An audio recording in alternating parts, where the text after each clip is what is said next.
The M114 155mm howitzer is a towed howitzer developed and used by the United States Army. It was first produced in 1942 as a medium artillery piece under the designation of 155mm Howitzer M1.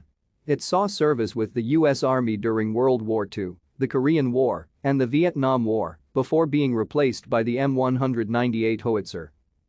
The gun was also used by the armed forces of many nations. The M114A1 remains in service in some countries. A new carriage was under development for much of the 1930s for the existing World War I-era M1918 155mm howitzer, which was a license-built French cannon to 155C Model 1917 Schneider until 1939, when it was realized that it did not seem logical to put a new carriage underneath an obsolete howitzer. So development began anew with a carriage designed to be used for either the 155mm howitzer or the 4.7-inch gun.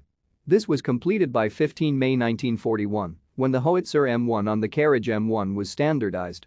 The howitzer itself differed from the older model by a lengthened barrel of 20 calibers and a new breech mechanism. Thank you for watching.